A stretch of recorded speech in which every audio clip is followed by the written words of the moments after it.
y'all, it's Belle. Welcome back to my channel. Today's video is going to be a wrap-up of my recent reads. First is Anybody Here Seen Frenchie by Leslie Connor. Thank you, HarperCollins, for sending me a copy. I'm not going to read synopsis and wrap-ups anymore because it feels like by the time I get to wrap-ups, I've read a synopsis so many times because usually I've talked about most of the books for the most part. Just a FYI about that. This was so charming and heartwarming. I absolutely loved it. It has great themes of friendship, neurodiversity, seeing others, really seeing them, family, more. The coastal town in Maine, so atmospheric. Where they live, where they border a blueberry farm, to where they used to live and now rent that house, to the quarry, so much more. Every place they go is so vividly described, and I absolutely love that. Just superb writing, period.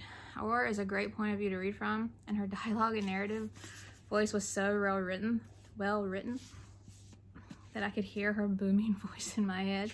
And her baby brother was just the cutest. And Frenchie is amazing, of course. And even her parents and Frenchie's mom are so incredible. And I absolutely love how they all became best friends. The families as a whole. And Frenchie really did pick Aurora as his person and she him. It's just such a beautiful bond. And she really sees him, not just what's on the surface, what everyone else sees, but then looks past and never really sees him. They just ignore him. She sees and understands him perfectly, even though he doesn't speak with words.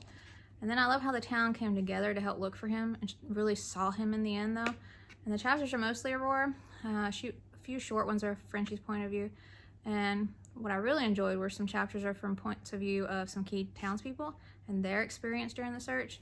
Also, some of Aurora's chapters, she gives us memories of times leading up till now, like when they first moved to this house, first meeting Frenchie, places they went and things they've done in the past, including when they first saw the deer together. It makes you connect even more with the story and these characters, and it's just such an engaging read. Aurora's such a great kid, and I loved her so much. Just great characters. I really enjoy the mystery aspect of where Frenchie is and how it all came together. So amazing. The scene on page 302 gave me all the feels. It was so good. Such a great book. I don't read a lot of contemporary, like I said, but when I do, I seem to pick some good ones because this was so good. And I read the fourth book in the Adventures on Train series, Danger at Dead Man's Pass, by M.G. Leonard and Sam Sedgman. Can't say a lot since this is the fourth book. It's filled with illustrations as usual, all beautiful.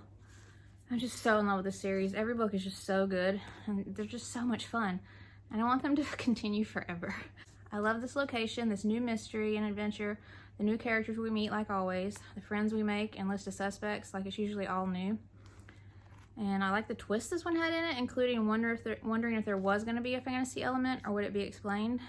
Plus some other differences to the normal detective shenanigans of Hal and Uncle Nat that I really enjoyed. Plus some surprises about one of our favorite characters that I never saw coming. Lots of danger, suspense, mystery, adventure, and of course trains. Normal and miniature trains in this one.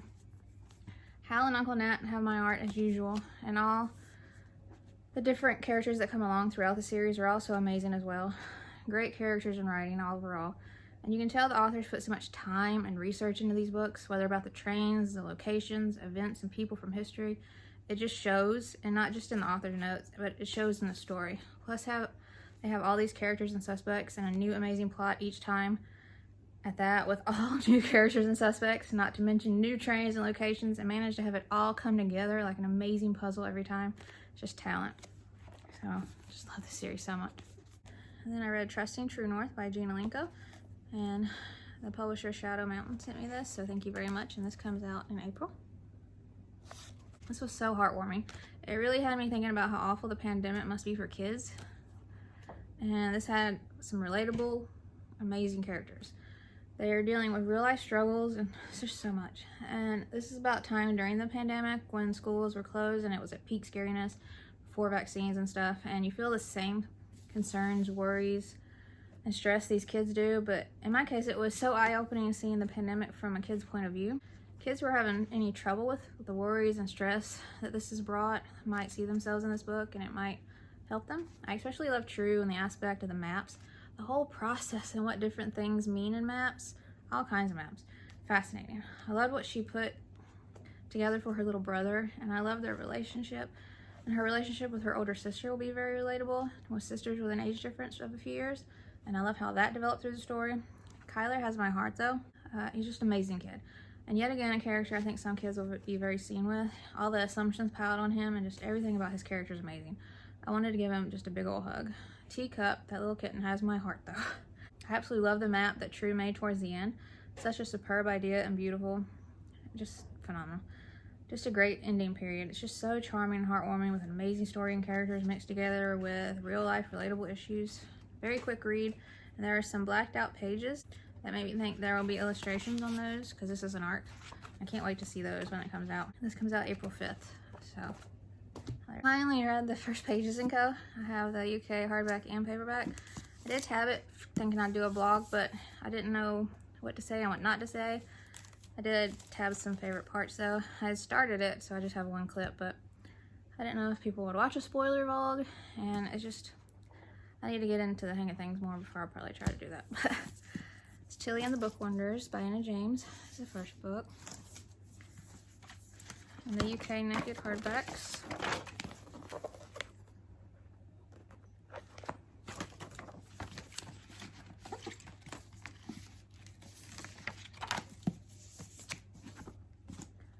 And the UK paperback, which I think is beautiful. I absolutely love this book. Now I see why I've never seen anyone not like it. Like, I don't know how you, I mean, I'm sure there's people that haven't, because there's always somebody that doesn't like something, and because everybody's so different, which is the great thing about the world, but it just, it seems like it would be hard not to like it. There's illustrations too. It's just so amazing. A book lover's dream story for sure. Just so warm and cozy, so full of imagination and a love of stories. And Pages & Co. is like a dream. What a childhood that would be, to grow up living and constantly being in that lovely magical bookstore. And the bookshop, the cafe with Jack, and their house that's connected, and just every detail of Pages & Co. is incredibly atmospheric and wonderful. Then the bakery that her friend's mom owns and runs across the street, and the underlibrary, it's so good. And you also have some of the most amazing characters. Tilly is so wonderful, and so is her friend Oscar. And their friendship they develop is so great, and I love their dynamic. They make such a good team. And I also thought the author did a great job of Anne from Anne of Green Gables and Alice of Alice in Wonderland so well. I can't say for certain about Anne because I've never read her story, but she nailed Alice. It sounded exactly the way Alice does. So I really love that. And the whole idea of book wandering is so fascinating, and so was every detail having to do with it, like the librarian, the underlibrary, source characters, bookbinders, the map room, Tilly's mom's backstory, just all of it. And the author made so many good points about the pros and cons of being able to book wander, but just thinking about meeting your favorite characters or going into their story is so exciting just to think about. There was a few twists in here, and they were just so good. I'm just loving this series. I'm so happy I finally read it. And I read a book I've had forever, The Eye of the Norse by Sinéad. Such a good read. I absolutely loved it. This has the perfect mix of so many things I love. Steampunk, fantasy, adventure, friendship, and the darker middle grade I love as well. And it's non-stop action and adventure, and it's full of so much danger and suspense. I stayed on the edge of my seat. The best characters. And the chapters alternate points of view, mainly between Emmeline and Thing, but occasionally from other amazing key side characters as well. And I love that. And you get to see what is going on at all times that way, from every side, every experience. You miss nothing. So many fascinating and intriguing things, like the North Witch, the Sea Monster, Oscar, all caps, Acermelt, thanks how you say it, Kobold, and so much more. Emmeline with her satchel of the most amazing and weird assortment of things ever. Loved her. And two characters share my heart in here though. And first is Thing. What a phenomenal character and an incredible friend he was. So good. And I wanted to hug him so bad and then find his dad and knock some sense in him.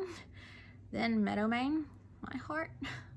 I loved so much. I'm actually also quite fond of Igamak. Thanks how you said it. Amazing character. There's a sad event implied towards the end, but since it's implied but not witnessed, I choose to believe it didn't happen that way. Other than that, phenomenal ending, so good. Non-stop twist, adventure, mystery, suspense, danger, and characters you root for the whole way and love with your whole heart. It also has a few villains to loathe with your whole heart. Amazing writing. A gripping page turner for sure, and I highly recommend. I've already brought down the, I know the name because I've had the book forever, but now I'm drawing a blank. I'll edit in here me saying what it is. I've already brought that down, and then her other book, her newest book, Skyborn. And I didn't know this, but the author put on my post that Skyborn is actually a prequel to this, and it is Thing's story, like before here. And I love that because Thing has my heart. So I cannot wait. I've already brought them both down, and then she told me that, so now they're even more of a priority, especially Skyborn. So, but I want to read I want to read the other one first though. So, highly recommend. And the 5th book in the Adventures on Trains series by M.G. Leonard and Sam Sedgman, Sabotage on the Solar Express. I got it in the mail, like it just came out. I got it in the mail right when I finished the 4th one, so instead of waiting, because I usually don't read books as soon as I get them, since it was still fresh in my mind, I just continued on, so I read this one. And this was so good. I love the direction they took with this one, and it gave me Speed, the movie, vibes, but on a train, middle grade style. We get to meet all new characters and friends in this one like usual, but we also got to see ones from another book, which I really enjoyed. There's so much adventure and mystery, danger, like always, and so much science in this one, and I loved it. And of course, trains. Learned so much about a particular kind of energy source, and so much more. And of course, a new location. And I'm just loving traveling all over the world on different trains with Hal and Uncle Nat, who are just the best. And I was so happy to see the title for the next one at the end of the book, because the title alone sounds amazing. And then, but mainly because I'm just so happy this series is continuing. Highly recommend. Just as full of illustrations. Amazing, fun series. And then I read Francis and the Monster by Refe Tuma. And this comes out in August, and the author sent me a copy, so thank you very much. This was so good. Like a new all-time favorite. It was phenomenal. Again, like a mixture of everything I love. It's a retelling of sorts, like a reimagining of Frankenstein in a way. Frankenstein, but steampunk middle grade style. Steampunk has my heart, of course, so I absolutely love it. Mystery, adventure, science, suspense, danger, darker MG again, like I like. An incredible friendship and characters, and an amazing message at the core of the story, which is just only middle grade can do it like that. Like embracing your scars, they only make you stronger. They remind you of what you've been through and survived. And there's themes of death and grief. And they're not like a main points like the death and grief. Fear, anxiety. Francis seemed to have severe anxiety in certain situations, and I thought the author did a superb job portraying it honestly and in a very real and relatable way. And also great messages on the way women and girls are treated versus men and boys. And this is set in 1939, so it was even worse back then. Francis rallies against wearing any skirts, dresses, or anything girly, and doesn't understand why her mother does, or why people always listen to her dad for scientific topics and not her mom, who's just as brilliant. And she doesn't understand all the rules, like boys give girls flowers, not the other way around, for example, and she thinks it's stupid, and it is. It's just then such unexpected and fabulous humor. Francis has this dry humor without even trying to be funny, which made it even funnier. And then Hobbs, who has the same dry wit. I could actually hear him in my head saying these things, because every detail of the story is so vivid and written so well. You can see everything the character sees, hear what they hear, etc. And I'm in love with this story, this writing, these amazing characters. Fritz has some of my heart, but I think most of my heart goes to Hobbs. And what a character. And the birdcage is so good. Frances is such an intriguing and complex character, a mystery of sorts herself, and it was wonderful watching her character development and how much she grew over the book as she tried to figure out her place in the world while on this journey. And Luca is a little sweetheart, and my heart melted at how innocent and brave and loyal, and just what an overall amazing kid he was. And one of my favorite messages in books is looking at who the real monsters are. People judge by appearance and things that don't matter. They fear things that are different or that they don't understand. Then in turn, that fear can turn people hateful and even evil. So who's the real monster? So many twists and turns, and I couldn't read fast enough. It's just such an amazing ending too. It was bittersweet but beautiful.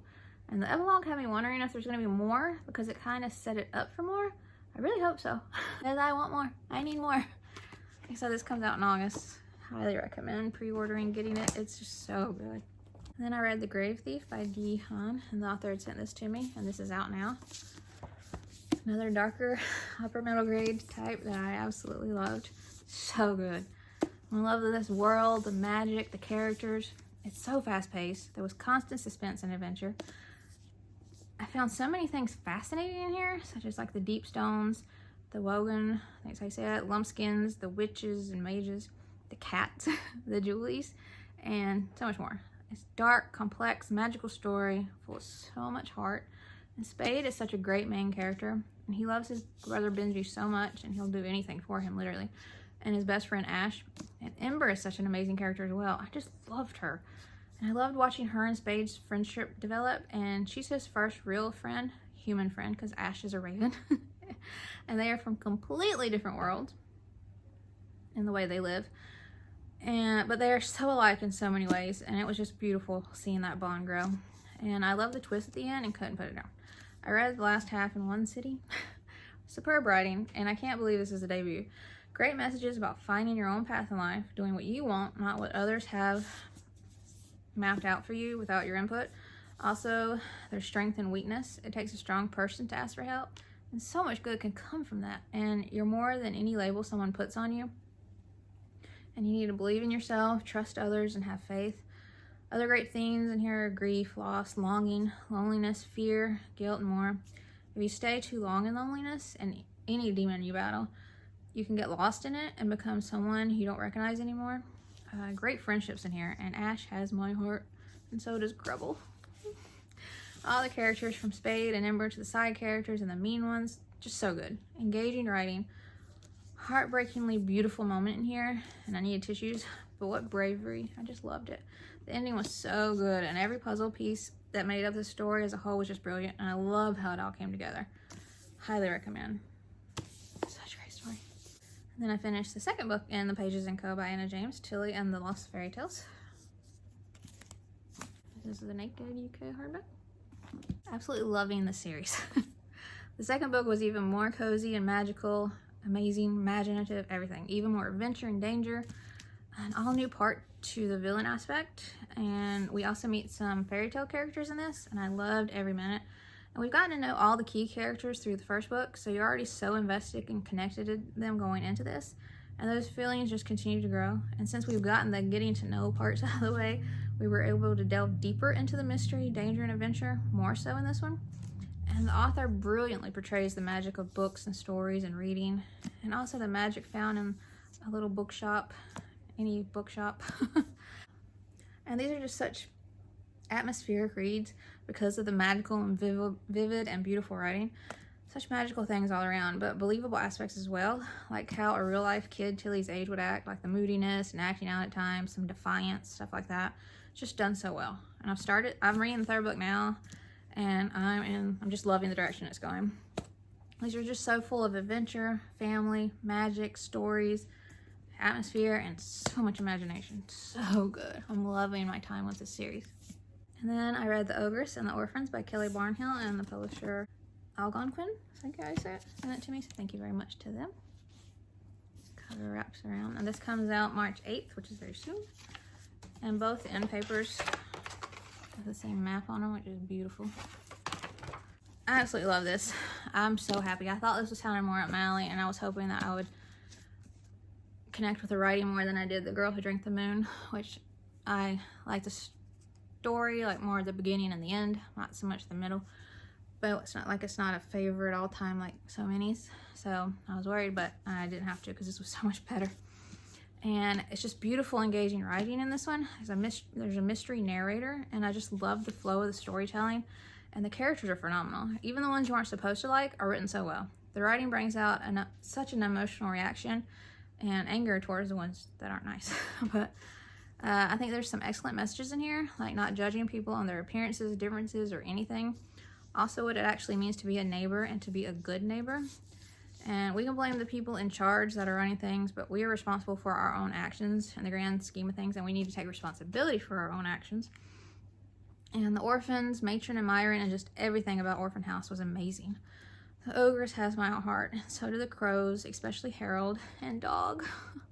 And I love how it all came together, and I just gave it a big old book hug. I will say I just think some stuff went on and on a little much with the mayor and townsfolk, just certain parts that gave me deja vu. Not sure if it was intended or not, but the mayor reminded me of our last president. Since I live in the US and lived through that already, that might be why I thought that about certain parts. I read to escape, and too much of that annoyed me like it did in real life.